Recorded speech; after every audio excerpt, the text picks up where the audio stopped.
கிறிஸ்துவின் நாமத்தில் எல்லாத்துக்கும் ஸ்தோத்திரம், எல்லாத்துக்கும் நன்றி. கர்த்தர் கிருபையினால் வசனம் ஒரு நாளைக்கு 2 அதிகாரம் படிப்பேன்.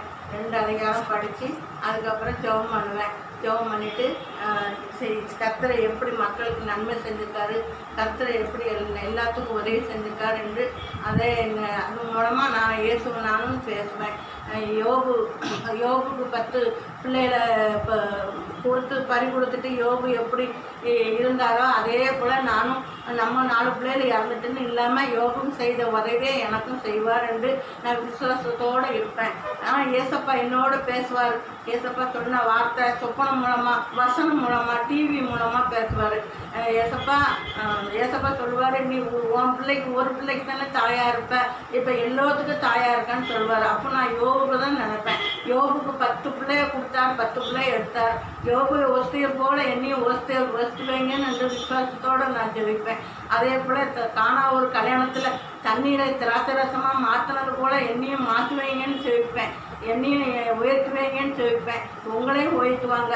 இப்போ இந்த வசனத்தை கொண்டே நான் உங்ககிட்ட இன்றைக்கி பேசுகிறேன். அதே போல் தகப்பன் செய்த நன்மை எவ்வளவு எண்ண முடியாது, எனக்கு செஞ்ச நன்மையை எண்ண முடியாது. இந்த உலகத்தில் நான் என் மகா இறந்து 14 வருஷம் ஆகுது. என்னை இந்த அளவுக்கு என்னை வாழ வச்சிருக்காருன்னா அதே போல் உங்களையும் வாழ வைப்பார். உங்களுக்கு என்ன செப குறிப்பு தேவையோ, உங்களுக்கு என்ன கேட்கணுமோ தமிழில் எனக்கு என் செல்லு மூலமாக வச்சு பேசுங்க.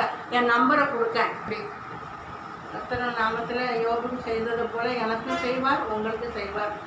அதை நினைத்து எல்லோரும் நான் என்னைய போல குழந்தை இழந்தவங்க, கணவரை இழந்தவங்க, பிள்ளையை இழந்தவங்க, சொந்த பந்தத்தை வெறுத்தவங்க, என்னைய போல நீங்களும் வாழுங்க. என்னைய போல நீங்களும் ஆண்டவரை ஏற்றுக்கொள்ளுங்க. என்னைய போல நீங்களும் ஊழியம் செய்யுங்க. இயேசு நம்மோடு இருக்கார் என்று எல்லோரும் நினைத்து வாழுங்க.